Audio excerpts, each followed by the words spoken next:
Always tracking, always alerting. This is Storm Team 8.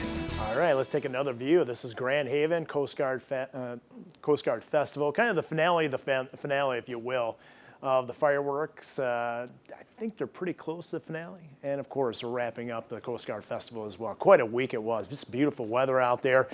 And there's been some different kind of fireworks on the other side of the lake. You can see all the thunderstorms that were moving through Wisconsin. Actually, it was a severe thunderstorm watch on the other side of the lake today, but this is the current cluster moving across. It's weakening a fair amount. In the past hour or so, there hasn't been any severe weather in the Wisconsin area, so that's some good news there as these storms continue tracking to the east. Now, tracking this area, the main batch, not the rain itself, but the main batch of where the cloud ground lightning is and the heaviest of the rain, tracking in the Grand Rapids area, we're looking at sometime right around 1230-ish to 1240 in that time frame. Obviously, sooner right along the lakeshore.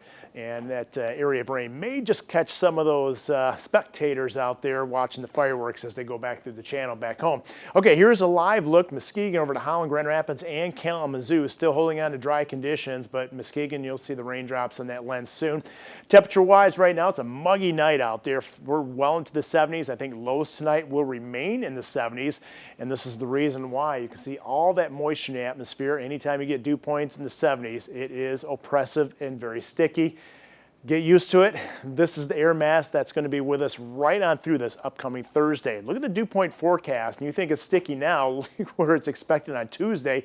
The highest dew point I've seen so far this summer is 76 degrees, and we have a chance of that this upcoming Tuesday. Also at the same time, with that south wind, it's going to be picking up tomorrow, and that's going to have some impact, especially along the lakeshore, which I'll have that lake forecast in just a moment. So a little on the breezy side, but I kind of like a breeze on a hot day.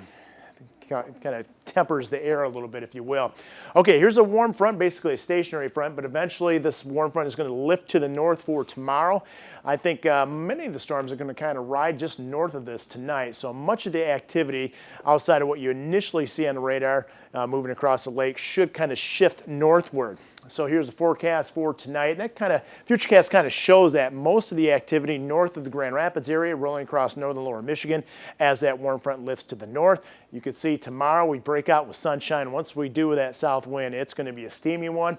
And then as we head into the Monday time frame, a little upper level disturbance moving through will give us a chance of some showers and thunderstorms. For tomorrow, there is a rip current risk, especially in the south side of Pierce, so look out in the Grand Haven area and points to the north. Small craft advisory in effect as well, but you'll certainly want to cool off with the hot air out there and water temperatures very inviting in the 70s. Here's what it looks like in the 8-day forecast. Again, I think much of tomorrow will be dry outside of a few lingering thunderstorms north of Grand Rapids. It's going to be a hot one, and then as we head throughout the rest of the 8-day forecast, highs generally in the mid to upper 80s, but still humid all the way through that stretch, Whitney. We finally get a break, it looks like, Friday into next weekend. So going to be a sticky I know one. you're not a fan of it, I'm so not. get I'm not. ready. I need you to change that around. All right, thanks, Matt.